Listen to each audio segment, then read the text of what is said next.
સાહેબ ગોંડલ તાલુકાની અંદર બે જ વસ્તુ પ્રખ્યાત છે. શું પ્રખ્યાત છે? તો એમાં પહેલા નંબરે આવે છે સાહેબ અમારા ગોંડલનું મરચું. જે ખેડૂતો અમારા મરચું પકવે છે એનું મરચું છે. આજે લગભગ મારા ને તમારા દરેકના ઘરની અંદર જે ચટણી ખાવામાં આવે છે એ તમામ ગોંડલથી આવે છે. તો એવા જ અમારા ગોંડલના ખેડૂતો છે, કઈ રીતે એની ખેતી કરે છે, કઈ રીતે મરચીને સાચવે છે અને સારું ઉત્પાદન કઈ રીતે લે છે એ જાણવા માટે ખાસ આપણે આજે ઉપસ્થિત છીએ અહીંયા રમણીયા ગામની અંદર. સૌપ્રથમ આપણે ખેડૂતનો પરિચય કરીએ. શું નામ છે કાકા? મનસુખભાઈ. આખું નામ? મનસુખભાઈ મોહનભાઈ ઠુમર. મનસુખભાઈ મોહનભાઈ ઠુમર. મનસુખભાઈ, તમે આ મરચીની અંદર તમારા જયારે કુકડ આવે છે, મરચાની અંદર કુકડ આવે તો ત્યારે તમે આસ્થા કેમિકલની કઈ કઈ પ્રોડક્ટનો વપરાશ કરો છો?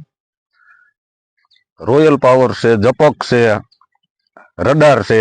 ખેડૂત મિત્રો, તમે ત્રણે ત્રણ નામ સાંભળ્યા છે. એમાં હું તમને વિશેષતા બતાવી દઉં કે જપકનું કામ શું છે. તો કે જપકનું કામ છે શરૂઆતની મરચીની અંદર આવતી જે તમામ પ્રકારની જે કુકડ આવે છે જેમાં થ્રિપ્સ અને કથીરીનો એટેક વધી જાય છે, એ સમયે અમારા ખેડૂતો જપક વાપરે છે. તમે જપક કેટલા સમયથી વાપરો છો? જપક છોડ ઉગીને હમો થઈ રહીએ એટલે શરૂઆતથી વાપરો છો અને અત્યાર સુધી વાપરતા હોય? હા. અને હજી વાપરશો? હજી છેલ્લે સુધી. ખેડૂત મિત્રો, આજે માર્કેટની અંદર સસ્તા પ્રકારની જે બાયો આવે છે ને સાહેબ, એ ખેડૂતોને મરચીની અંદર વાયરસ લાવવામાં સૌથી અગત્યની ભૂમિકા ભજવે છે. તો મહેરબાની કરીને સાહેબ તમે બાયો પ્રકારની દવાઓ વાપરવાનું બંધ કરી દો.